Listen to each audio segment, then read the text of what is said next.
Crap. Your code again?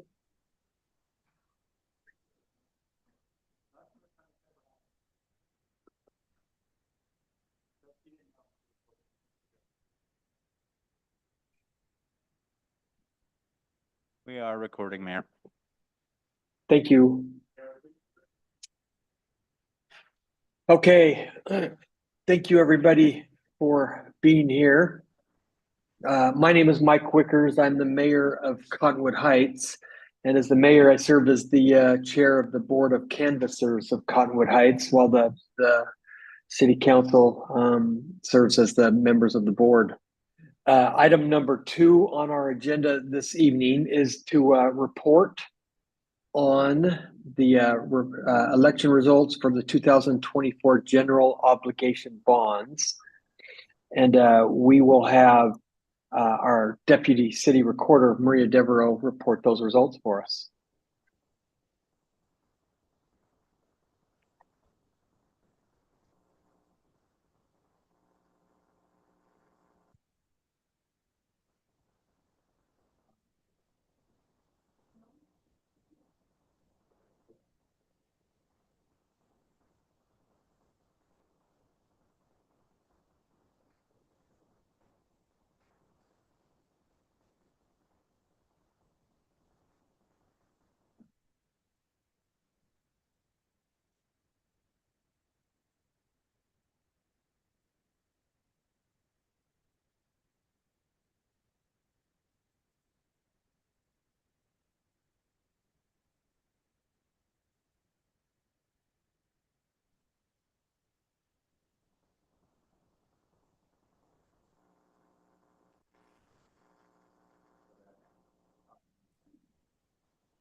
Mayor, can you hear us now? Oh, there we go. Yes, I can hear you now.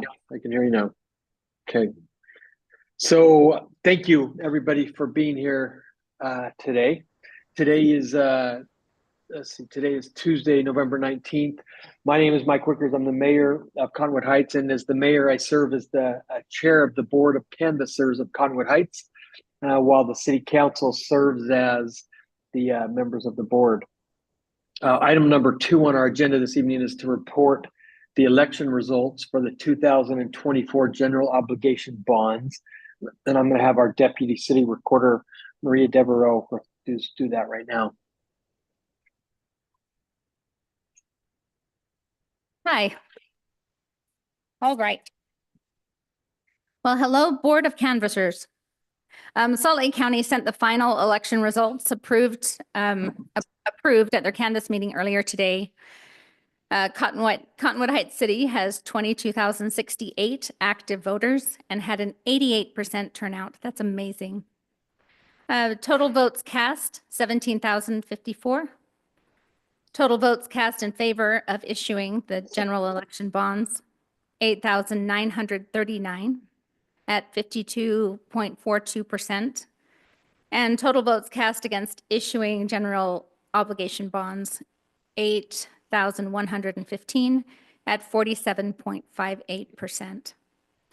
So in your packet, you have Declaration 2024-01. This declaration of the City Council sitting as the city's Board of Canvassers will certify the results of the recent 2024 GeoBond election. So a motion is needed to approve Declaration 2024-1, certifying the 2024 election results. Thank you. I'll make that motion to approve. Second. Thank you. So Councilmember Newell has moved to approve Declaration 2024-01, and we have a second from Councilmember Burrell certifying the 2024 election results. I'm now going to call for the vote. Councilmember Holton. Yes. Councilmember Highland. Yes. Councilmember Newell. Yes. Councilmember Burrell. Yes. And I will vote yes. Based upon the canvass of returns by the city council of the city of Cottonwood Heights, Utah, sitting as the city's board of canvassers, the council hereby declares the proposition to have carried. Thank you for your time on this evening. And at this point, I will entertain a motion to adjourn the Board of Canvassers of Conwood Heights. I'll motion to adjourn the Board of Canvassers. Quick Codified. question of order, though. Do we need to sign this before we close, or can we sign this after? The acknowledgement of notice, you can sign it after. Thank you. Well, repeat that. Motion to adjourn the canvassers meeting. Second that. All in favor, say aye. Aye. Aye. Thank you, everyone. Wonderful. Now we're almost like right on time on our schedule. I want to welcome everybody here tonight to the Conwood Heights City Council Business Meeting. We are going to start off with the Pledge of Allegiance, and this will be from our city recorder.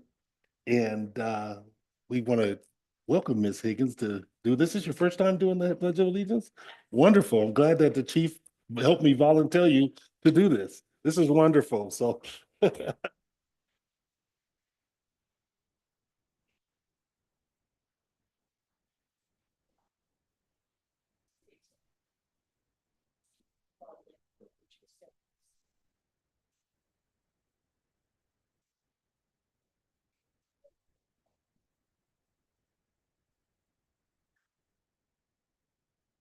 wonderful. Thank you so much. The next item we have on our agenda is item 3.0. These are our city council committee reports. Each of our city council members have additional committees aside from the council that they serve on here in our community. And most of these committees actually expand beyond our city itself. So let's start those today with Council Member Holton. All right. Good evening, everybody. I want to give a little update on Wasatch Front Waste and Recycling. I'm sure that some of you saw that they posted earlier this week on a proposed increased fee. Want to give a little bit of background and context there. So a lot of people have questioned, how can we most efficiently and effectively do trash and recycling pickup for the residents that is most cost effective? And that's something that is incredibly important to me and something that I'm focusing on. The increase that they're wanting to propose is a $6.50 per month increase, which takes you to about $26.50 per month. With that, that is weekly pickup of trash and recycling. That is, if you first move into a home, they'll pick up your boxes. That's Christmas tree pickup. That's subsidized, reduced rates on trailer pickups. That's also the cleanup that we all do, where you do the trailer reservation, glass pickup at Whitmore Library. There's a lot of services they provide. The reason why I'm bringing this up is I haven't been on that board for that long, but it's been something that I've wanted to focus on. Is I want to make sure that they have the resources to operate so that our residents don't have any disruptions, but also do everything that I can to make sure that we do some cost-cutting measures. So they didn't have a cap on their sick or PTO leave. They were accruing. They had a $1.2 million liability on this accrual that never was capped. We're putting caps in place. It's all going to be PTO. It's going to be a pretty significant liability cost savings. We're looking at different ways that we do compensation. If we're having discussions right now, and our board chair is the one that brought this up, of getting rid of merit for Wasatch Front Waste and Recycling. There's a lot of things that are taking place on to do cost cutting measures. So I plan on supporting this increase, but I am doing everything that I can that's humanly possible to make sure that we put cost-cutting measures in place. Harriman, who's part of Wasatch Front, and Magna, who's part of Wasatch Front, are both going out to RFP to see if the private sector can do it more affordably. Instead of us going out to RFP and paying for that process, Harriman has committed to sharing those results with us and seeing if in the end, and this will probably be mid-January to beginning of February, we'll find out these results. Have they been able to find out that the private sector can do that in a more affordable way while keeping a high level of service? If they do, they will be coming back to Wasatch Front and being asked to leave. And if there is a movement to go down that road, that's something that I would encourage our city to look at as well. But in the next couple of months, I'm going to be focused on making sure that they have the resources to continue service, while figuring out how to cut costs and save money, and look to these other municipalities who are seeing if it can be done in a better way for their residents outside of Wasatch Front. I'll come back with a report probably in January or February and give advice to our council on where I think we should go. And if that is looking to the private sector, if that's looking to a different municipality or doing it ourselves, it's something that we're going to have to look at. And I will be back to give everyone an update. Thank you. Thank you, Councilman Holton. Councilman Highland. Thank you. One of the committees I sit on is the CH2, which refers to the two Cottonwood Heights City and Cottonwood Heights Recreation Center. So quick updates. All the bathrooms are closed and the water's turned off at all the parks except Mount View and Ferguson are year-round parks, which I did not know. So those still will remain open. Everything else has been winterized. There's also some room left in the Thanksgiving 5K. I don't think there's very much room, but if you Google Cottonwood Heights Thanksgiving 5K, you can still register. And also Cottonwood Heights Recreation Center was offering some free booths to up to 8 businesses who might want to be there in the morning and share their services, share what they do, and to also support that Thanksgiving 5K. Another fun thing that they're doing is the free Skate with Santa on December 21st from 2 to 4 p.m. So Councilmember Holton, we'll just see you there with all the kids. Heck yeah. Yeah, on ice skates. Sounds really great.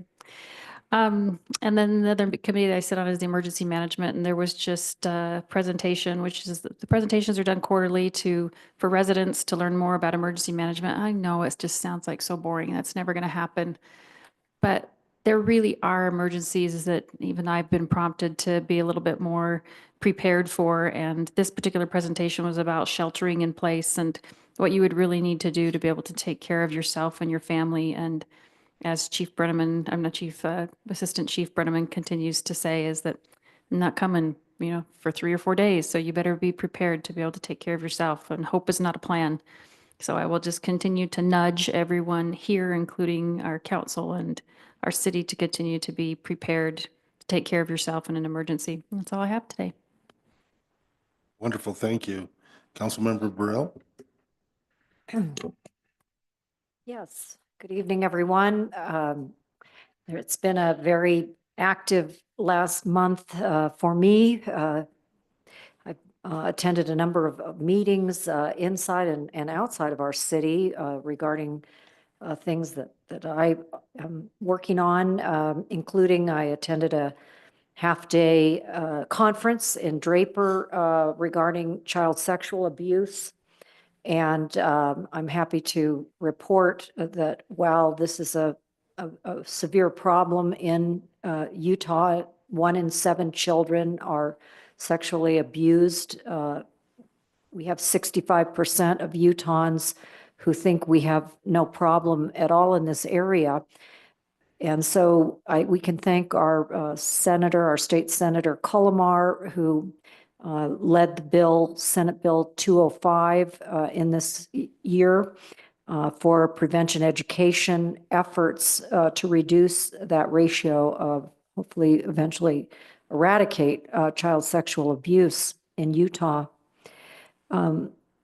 There's also been an annual Wasatch Front Regional Council meeting that I attended this past week, along with our city manager and Councilmember Highland. And it featured a discussion of transportation and land use, not only regionally, but specifically for our city. And staff, of course, was there. And I think we made some good headway on looking ahead over the next nearly 30 years of what we have now and what we aspire to consider in the years and decades ahead. Also, there was an open house and a virtual meeting last week led by UDOT. The in-person meeting was very well attended at Butler Elementary School, and UDOT put on a presentation of things that they are looking to advance to reduce the traffic in Big Cottonwood Canyon during the peak ski hours. And so you can reference that. They're taking public comments. If you have ideas of how you think that our traffic challenges along SR 190 could be improved, UDOT is taking public comment through early December. I also want to let my constituents that live near the Ferguson Trailhead know that I have been asking to see a draft letter that would be presented to Salt Lake County to try to come to some conclusion related to the parking stalls that exist there at the mouth of Ferguson Trailhead. So I am working on that. Related to the Parks, Trails, and Open Space Committee, on which I'm the liaison for the council, we celebrated the first neighborhood byway for Cottonwood Heights. It runs east-west from, in essence, the Cottonwood Rec Center along Banbury, and it runs eastward all the way to, in essence, where Alpha Coffee is located there by the Canyon Center.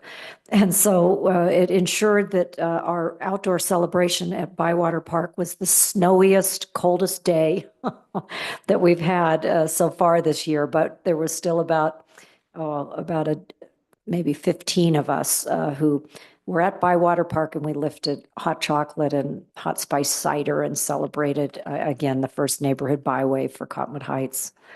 And I also want you to know that tomorrow night at 6 p.m. here in the City Hall, the Parks, Trails, and Open Space Committee will be meeting. That's a publicly cited meeting, and so you're welcome to come and observe. And they'll be discussing their priorities for upcoming projects. Thank you. Thank you, Councilwoman Burrell. I serve on 3 different committees. One of them is the Canyon School District. And for those of you that aren't aware, the Canyon School District, we kind of mentioned it earlier today, has purchased the old eBay facility. What that facility will do, it will allow the tech programs and the STEM programs from our Canyon School District to be able to blossom. It'll be able to handle students from a large area. Some of the students may even come from other districts, but this gives the district a great opportunity to help our students to be able to learn in some of the new areas that are going to really impact our economy here in the future. Another thing that the Canyon School District is doing is in the spring, they have a gala. And we'd love for residents to be able to participate in that gala. You can purchase a table, provide prizes for the gala, for the silent auction. Anything you can do to support our school system would be wonderful. Another one that I serve on is the South Valley Chamber. And not a lot to talk about there right now, but we did have the Titans Gala last week, or was it the week before? I think it was last week. I can't remember. Time flies by. But it was really nice to see business people honored for the work that they do in the community beyond just business. And it was a great opportunity to rub shoulders with people that we work with on a regular basis and our peers. So hopefully in the future, we can see that expand, and we can also see our businesses participate more with the South Valley Chamber. That's one of our big goals here. The last but not the least is the Arts Council. Again, I just wanted to remind you of a couple of dates for the Arts Council. We have Light the Heights on the 12th. The 12th is December 2nd. And then also the Holiday Show, which is on December 6th. The Holiday Show should be something to see. We've got some entertainment there that I'm waiting for. I'm looking forward to, that I've never heard of before. And that's one of the things I like to do, is try something new and completely different. The Arts Council is also working on next year's play. I'm not going to say what that is right now, but each of the plays that they put on each year, each summer, have been phenomenal. And this should be about the same. So looking forward to that. And I'll bring more information as we move forward there. That's my report. I think we're Hey, good. Sean, I've got a question. Do you know what play they're doing next year? You know what?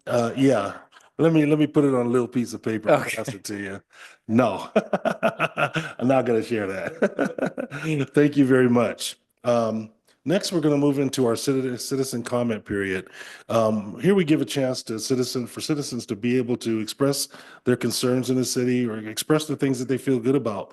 One of the things that we will not allow is bantering back and forth with those on the council or others that are in here from staff. And we expect you to be respectful in all the language that you use. We look forward to hearing from you. You'll get 3 minutes to be able to share your piece, and we will start that citizen comment period right now. Let's begin with Runar Bowman.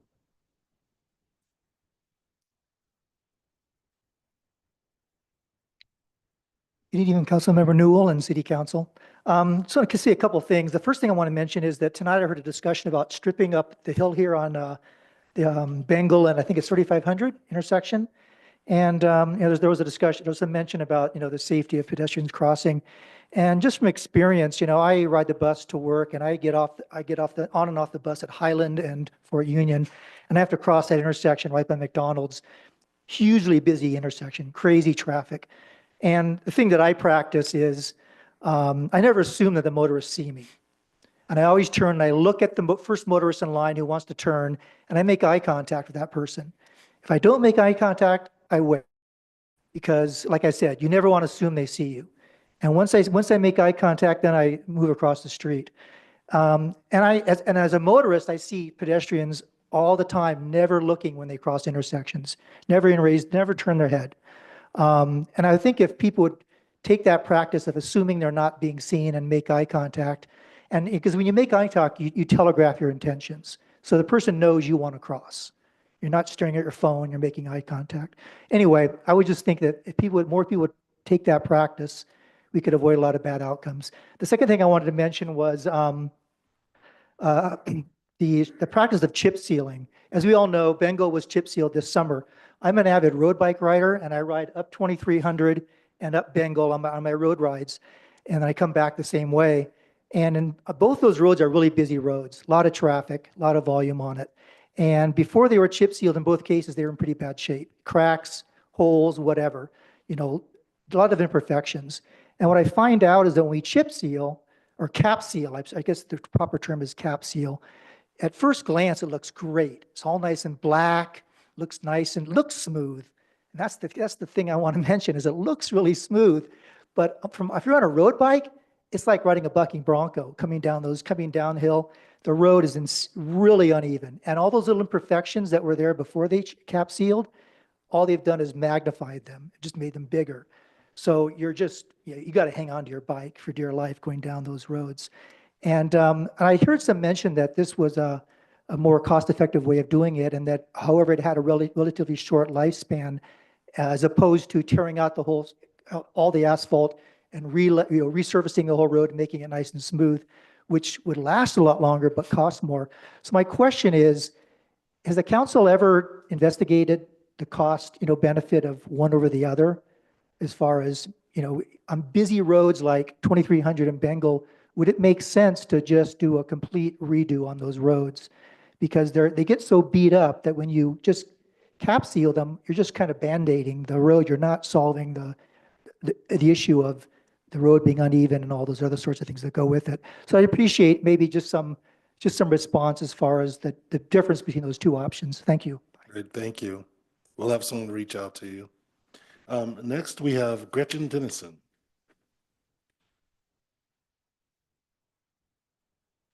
Hello, I'm back.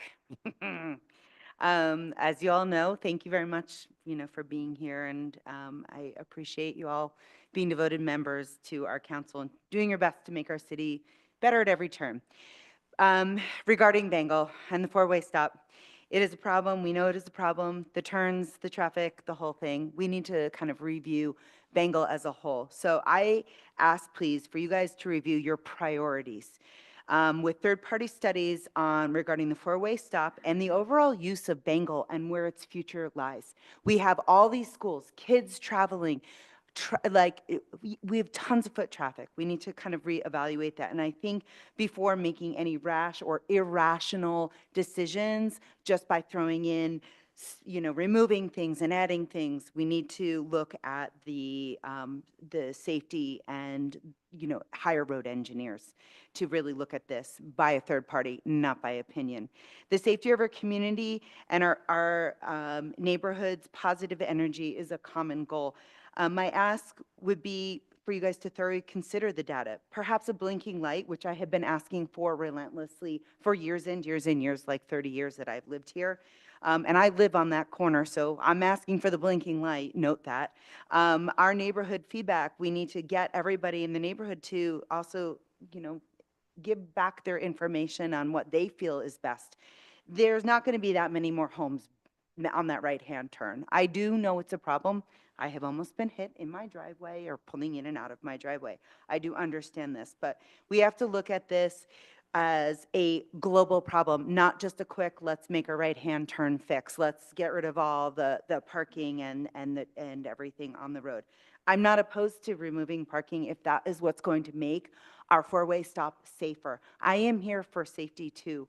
I also, I really want to look at this as a long-term approach. I want to make sure it's properly vetted, that we have success in the future of our community and our traffic flow.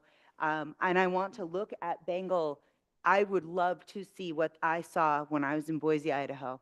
They have like these little concrete little barriers with pretty little trees sporadically down, creating a bike lane, a walking lane, in creating safety so that I don't keep seeing the little cute little, middle schoolers and elementary schoolers walking in the middle of Bengal. It really helps. It would help that. And then you could chip seal the road because then you'd have a nice, beautiful bike lane. And then that would save you some money. But I really want you guys to look at this more globally. I love the blinking, crosswalk, which I asked for at a four-way stop, but magically one appeared up the street on 3500. Those would be potentially a cheaper option to do at the four-way stop. We need to come up with a better solution than just fixing a right-hand turn. It's more than a right-hand turn.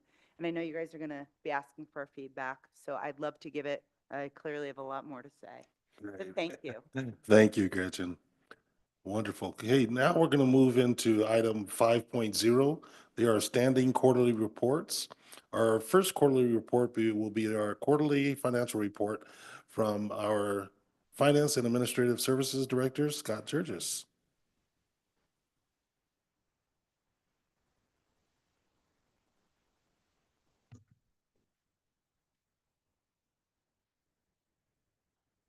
I just want to state there's no public comment online that we received, so. Oh, For the there is record. one more? Okay. No, there isn't. Oh, We there's don't just have no. any. I just wanted to Thank state you. that for the record in case it came up. That was my blank spot in my head today. We talked about that earlier.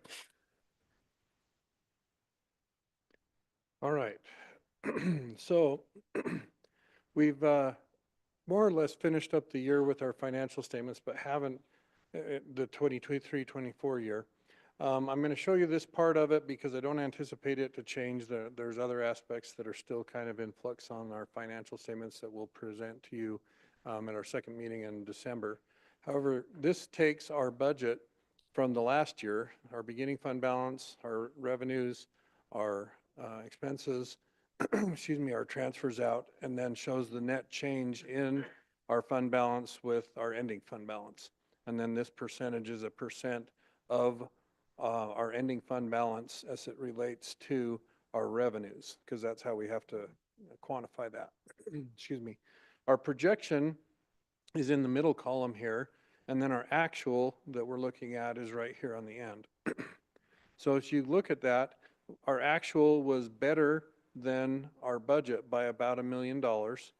And then the comparative to our projection, we were about $100,000 worse in our than our projection was that we put together as we were adopting the budget back in mid-June.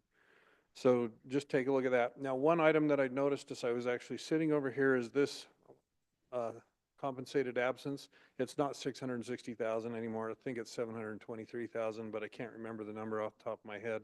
So I'll update that one tomorrow and then send it the latest update out to you, but it's pretty close.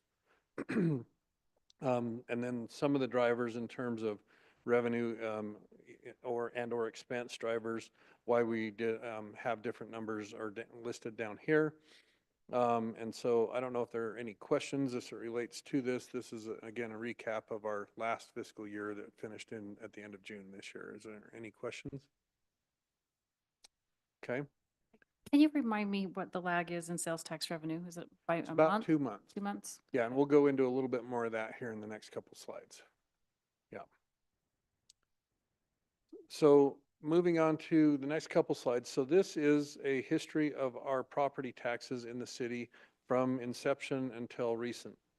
So if you look at the dynamics of this, in every year except the year which hits our fiscal year 2019, but was actually the tax year 2018, our annual average annual change, this NI means not including 2019, was $52,271.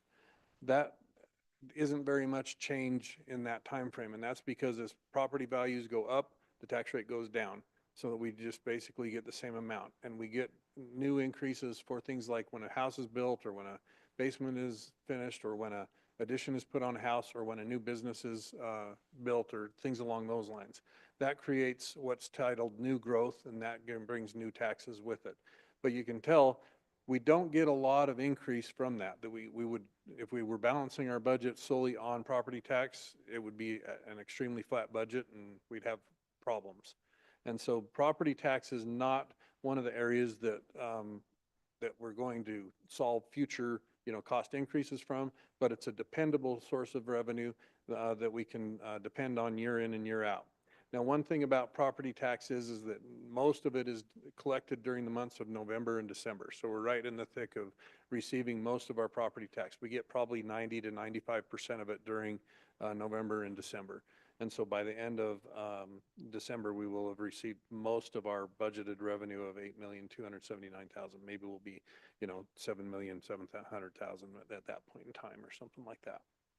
Are there any questions related to, one thing is that the 2019 property tax year, it was a 13.9, or actually 2019 fiscal year, 2018 property tax year. It was the only year we did a property tax increase. It was a 13.4% increase and generated an additional $980,000 in that particular year that we did that. Motor vehicle fee in lieu, we've talked about this. This declines.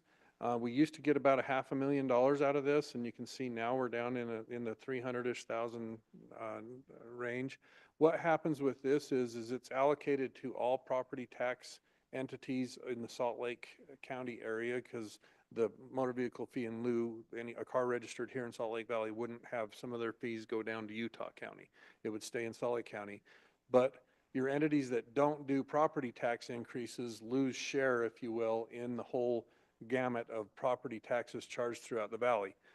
The entities that typically do increases are school districts, which that's most of the property tax bill for most entities out there, and stuff.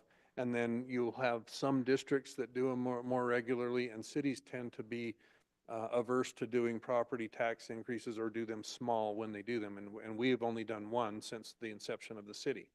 So you can see that our property tax, or our share, not property tax, but our share of motor vehicle fee is decreasing because those funds are distributed based on our share of the total property taxes collected in the Salt Lake County area. So that just kind of shows, and there was a few years where there were some discrepancies in there, likely some timing issues at the State Tax Commission in their distribution of that to us. But that's motor vehicle fee in lieu. Is there any questions on that? Okay. So sales tax trend. So this is quite different than our property tax, where we started the city receiving maybe $5.5 million. The first year was a little bit abbreviated, so don't really pay as much attention to that one, but about $5.5 million was our normal year there, and we're now up to receiving in the $9 million range, somewhere in there. And that's because as prices go up, or as more volume of sales happens, we see increases on that. And so as people, have the funds and everything, we will see increases on that. And part of this is based on point of sale. and any web orders would be in our city. And part of it is based on the statewide share of our population to the state population. And so overall, both the state and our city have been performing well. So we've seen that, but we did see a little bit of a flattening this past year where we actually saw a slight downfall in our property tax collections. But we expect that to come up a little bit going into this year, and we'll keep our eye on it. We haven't yet received except 2 months, and I'll go into that a little bit more in the next slide here. Are there any questions on the overall trends before I move on from this slide? So this is the current, where we sit currently. So we've received our sales taxes through the month of August when they were collected. As we sit today, we sit $31,000 ahead of where we were last year. And so that's a positive thing.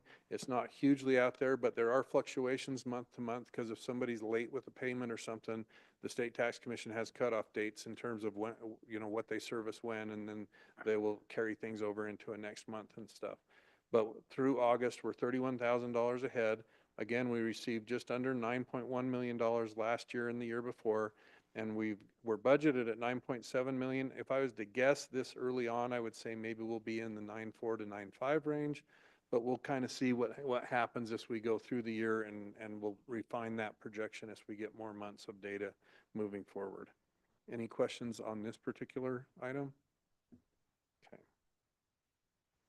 So the county options highway sales tax, this is similar to the sales tax, except the counties had to opt in order to charge that. Salt Lake County has opted in. Not all counties in the state have opted into this particular sales tax.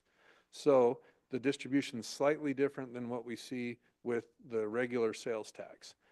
However, we are a little bit ahead of the last year. You can see the last 2 years we were about right, 797,000 and then 795,000.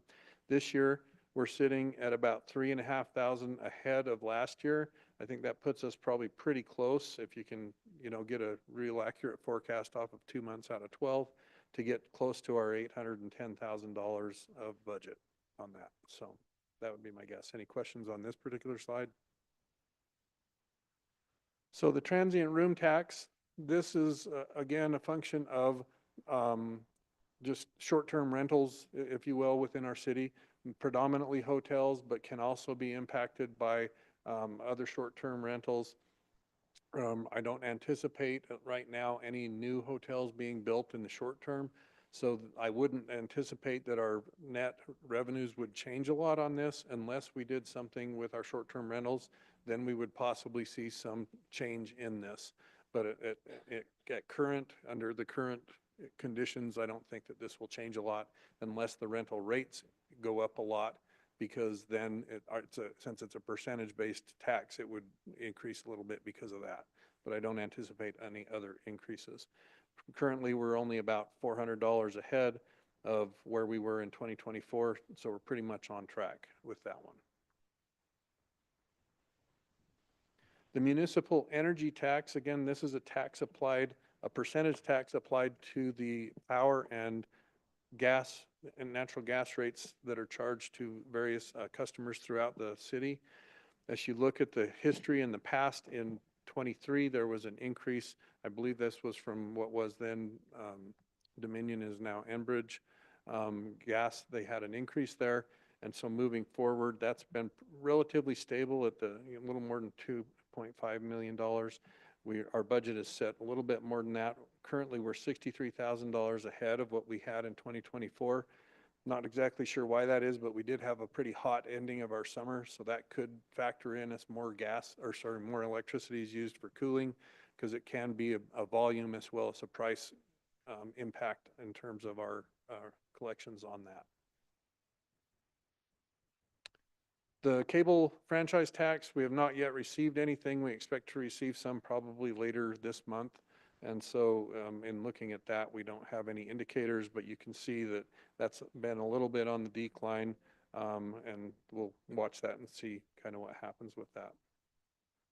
Class C roads, we currently have 4 periods We actually are only typically recognized through April because we can only recognize these revenues as we receive them. We can't recognize them, beyond that, beyond the end of our fiscal year. So even though the months of May and June are in our fiscal year, we don't actually receive those funds till after the end of June. So we're not allowed on this particular source of revenue to recognize that.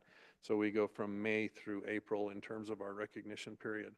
So looking into the past, during COVID especially, we saw some pretty big increases in terms of gas or the revenues that we received on this. And this is a dollars per gallon of gas, or sorry, a cents per gallons of gas generated type of a tax. And so this, as we're seeing both growth in the overall state as well as any traffic that comes through the state, because a car that's not even stopping in our state but stops to pick up gas, we would benefit from that. And so as we see different things along those lines happen, we'll see some increase, but we're not exactly sure where this will be. We're probably a little short in our projection. We're probably about $100,000 less than what we'll actually receive in terms of our budget. If you look where we're at 1.7, so $1,700 ahead of what we were in 2024. So that would put us right near about 100,000 more than what we have budgeted right now. So general fund expense trend, don't get too alarmed on anything on this. This can be affected by a whole bunch of different things, like timing of payments and the things. Both last year we could have had things that that came in quicker or shorter. Same thing with this year. And so this is just kind of a quick barometer look. I'm not seeing anything as I look at the different department spending that says we're having any issues or anything along those lines, but we are up about $800,000 ahead of our 2024 spending. Our budget is up in terms of the overall. I think our personnel costs are budgeted to be about $500,000 more than what they were last year. So we're going to see some increase as a result of that. Excuse me. And so, but anyhow, that's kind of where we sit at this quick snapshot without any real analysis done on that.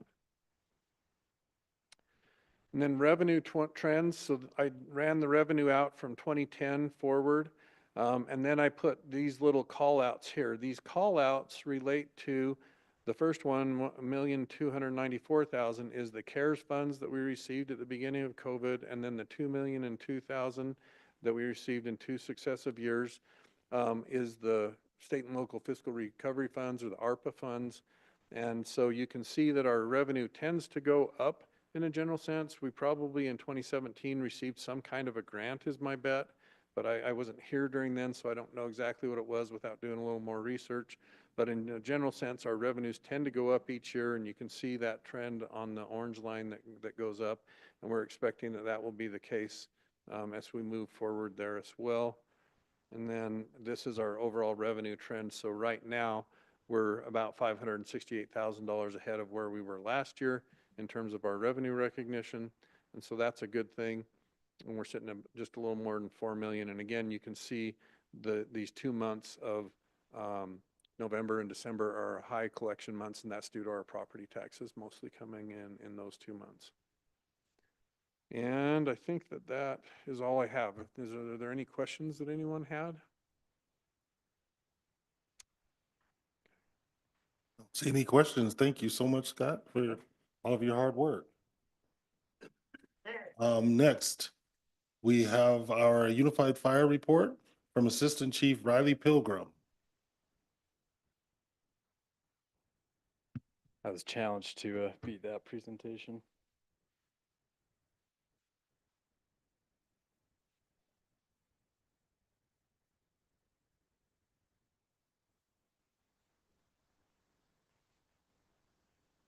All right, so I have for us the quarterly report for July 1st to September 30th of this year. And then I want to highlight just 2 things when we get to the end of this presentation that happened this quarter, but I think are pretty important to mention. All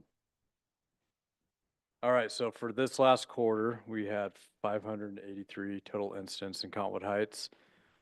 223 of those are classified as emergent, so again, license siren, priority one call, where either dispatch sent us out or our captain adjusted the call based off of details to get there quicker. So 38% of those calls would be considered emergent, where we need to get there as quick as possible.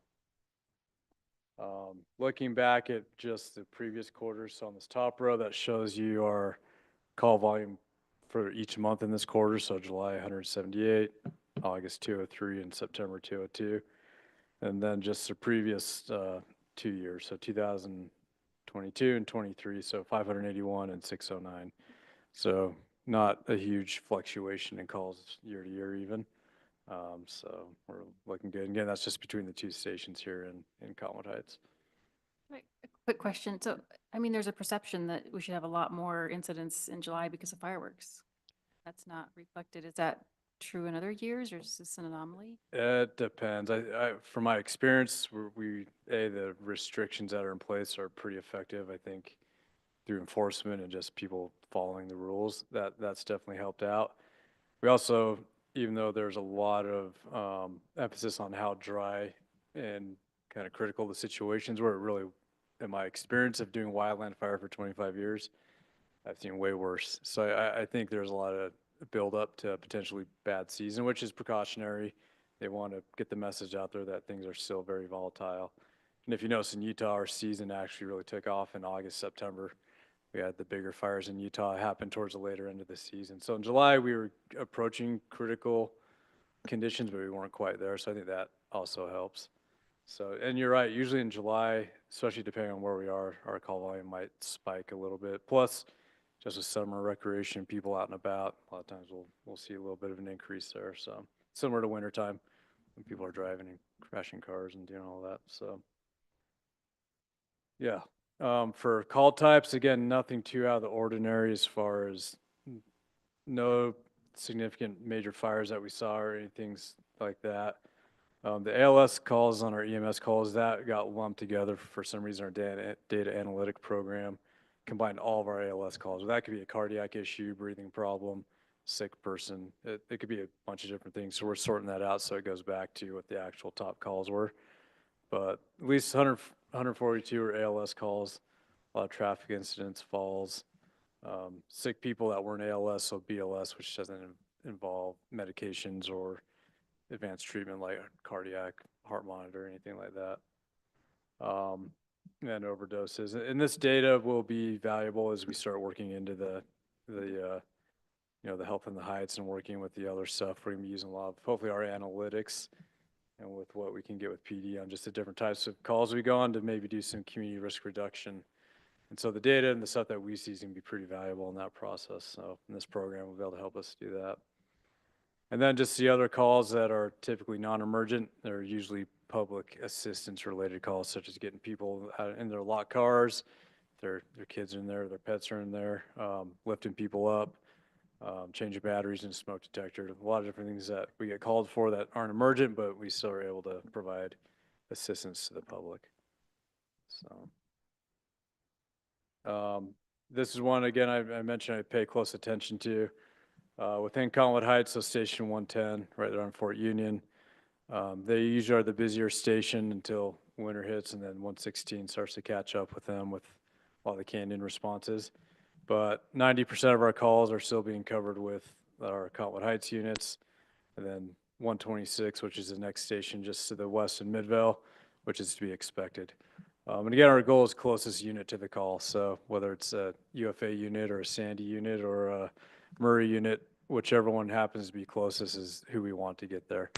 Though we want to make sure we're covering our area, what's more important to us is just 911 services making it to the emergency, and we're less concerned about who it is. So, but we're doing a good job here in Cottonwood Heights. I mean, if you look at the total, between three stations, we're covering almost 99% of the calls with our stations and the help from Station 126. Ambulances, again, medic ambulance 110, which is again in Fort Union, 73% of those calls, almost 74, and then Midvale. So with us, again, ambulances are a regional asset, right? So we don't have one in every station, but we have them strategically positioned throughout the valley. So we can get an ALS resource on the heavy apparatus there, every fire engine or ladder truck has a paramedic and an EMT, and then we get the ambulance there as quick as possible. So it shows 400 of our 580 some odd calls were medical related, which is about 80%. Another thing we watch closely is our 50th and 90th percentiles on call responses. I was curious, I looked a year ago and we were actually at 459 on our 50th percentile. Not sure why that has changed, if it's a dispatch thing or a change in that, something I'll look into. Our goal is to 90th percentile is a very reliable number. 50th is kind of our fast. And so out of curiosity, I'm going to kind of take a look at that. A lot of times it does tend to be some sort of dispatch thing, or, with us, they hadn't started the roadway stuff at the station. That shouldn't have slow us down much. So I'm going to look into that and to see if there's anything we're not aware of that has changed, but that has increased slightly. And then just scatter plot of the different call types we get. So blue, rescue EMS, red is fire. They're harder to see, and there's not quite as many of those. Yellow would be hazardous condition. Green would be a service-oriented call. Good intent is someone calling thinking there's an emergency, but just calling to be safe. And false calls, dark brown. So kind of shows, again, pretty diverse call volume throughout the city, a little more concentrated down towards the more commercial-based areas, but kind of what we expect with the population base. And then the heat map, that kind of just shows the same thing. So with that, I don't know if there's any questions on those. The two things I do want to highlight is we did have one semi-significant wildland fire call, interestingly enough, about a month ago, right at the mouth of Big Cottonwood Canyon. Again, this year in Utah is kind of strange. They had one of our biggest fires in Utah out in the Uintas until the snow flew. And so that was interesting to have a 30,000 plus acre wildfire in Utah, in October, but to even have the one in Cottonwood Heights at that time of year where we had a little bit unseasonably warm temperatures, a lot of winds. And so when that one came in, a very unique time of day as well. A lot of times those fires, they start at night, but they don't grow like that, especially in October. So that shows me that, like with your question, we weren't quite there in July. And then as the summer kind of was prolonged and went on and on and on, we definitely had those higher temperatures in September, October. And so that would be things I consider too as we look into next year and any fireworks that we're interested in doing. And then the only other call I kind of wanted to highlight, we talked about it this morning in our board meeting, but it did happen in Holiday, but Ladder 110. So again, right there in Fort Union was the first in unit on a house fire in Holiday, just right across the city line. And the reason why I share that is they were instrumental in actually rescuing the occupant of the home. We had 4 police officers get injured, 1 firefighter get injured, and the crew went in on what we call like an unsupported attack. So they got there super quick. They were told there's somebody in the house. They went in without a hose, without water, at great risk to themselves to get that person out of the house, which is pretty remarkable. They were able to find him as an elderly woman in her late 80s, and were able to get her out of the house, where they proceeded with CPR and other life-saving measures and got her to the hospital. I'm not sure what the outcome was, but just shows a remarkable commitment, courage, dedication that our crews here in Cottonwood Heights have, and the crews that respond into Cottonwood Heights demonstrate kind of on a daily basis. That sometimes goes unrecognized, especially because they don't like the recognition, but I think it's important to highlight kind of the amazing things they do day in, day out. Sometimes there's something like that. Sometimes it's something small like changing a battery, but it's someone called and we want to make sure we're making a difference when we show up. So, yeah, and I may have more information on that when we do the next quarterly report, but just something to me I thought was pretty neat that the crews here are doing. So with that, I'll take any questions. Thanks, Chief. Yeah. Great, thank you. Thank you for sharing that. So often we know the important work that you and our police department do, and so often we don't hear the details of the stories like that, and it's important, and it means an awful lot. Unsung heroes. Now, Councilmember Highland said she would sing, but I'm going to spare you of that. But we appreciate you so much, and thank you for that report. Yeah, thank you. I want to also thank him for that fire at the mouth of Big Cottonwood Canyon. I received a call not only from the U.S. Forest Service station, but also from Chief Pilgrim. And that was really great to be informed because I think some of my constituents may well have seen the smoke. And I just, again, like all the rest of us, I so appreciate what you do and your willingness to communicate and really appreciate you and all your officers. Of course, thank you. Thank you. Okay, next, we're going to move into our legislative action items. We've got 2 action items today. And the first is consideration of ordinance 425. This is amending the Wasatch Boulevard Master Plan. This is the element of the city's general plan that we're looking at consideration for. Do I have a motion? Yes, I would like to make the motion that we approve ordinance 425, amending the Wasatch Boulevard Master Plan. Second that. Wonderful. Motion made by Councilmember Burrell and second by Councilmember Highland. Next, we will vote. Councilmember Holton, Yes. Councilmember Highland, Yes. Councilmember Burrell, Yes. and I will vote yes. Wonderful. Thank you.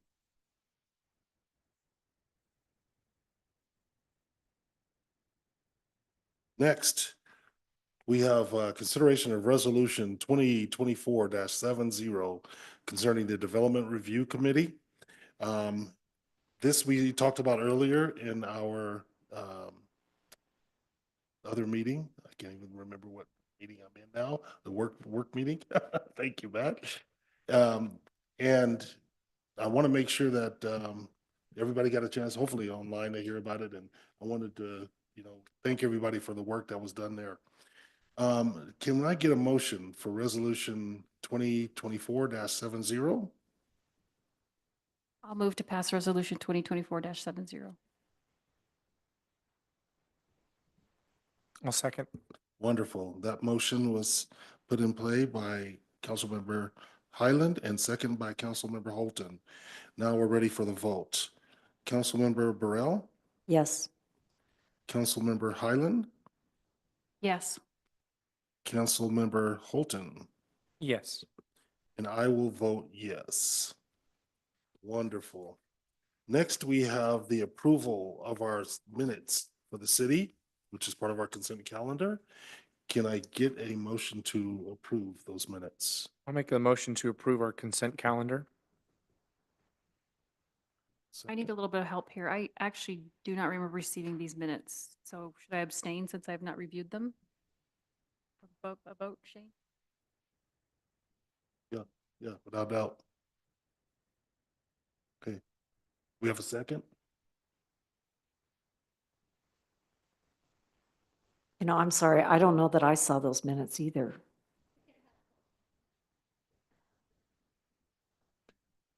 Okay, and we can delay, Shane, can we delay the consent calendar? Yeah, we'll delay the consent calendar until all the members of the council have a chance to review. I those. withdraw my motion. Thank you. I just would appreciate, I did search my email. I can't find them. So please send them out again if you wouldn't mind. Thank you. Wonderful. Okay, we'll do that. We'll postpone those. Next, we have an opportunity to adjourn our city council meeting. I'll motion to adjourn our city council meeting. I'll second that. All in favor? Aye. Any nays? None. Thank you very much for joining us this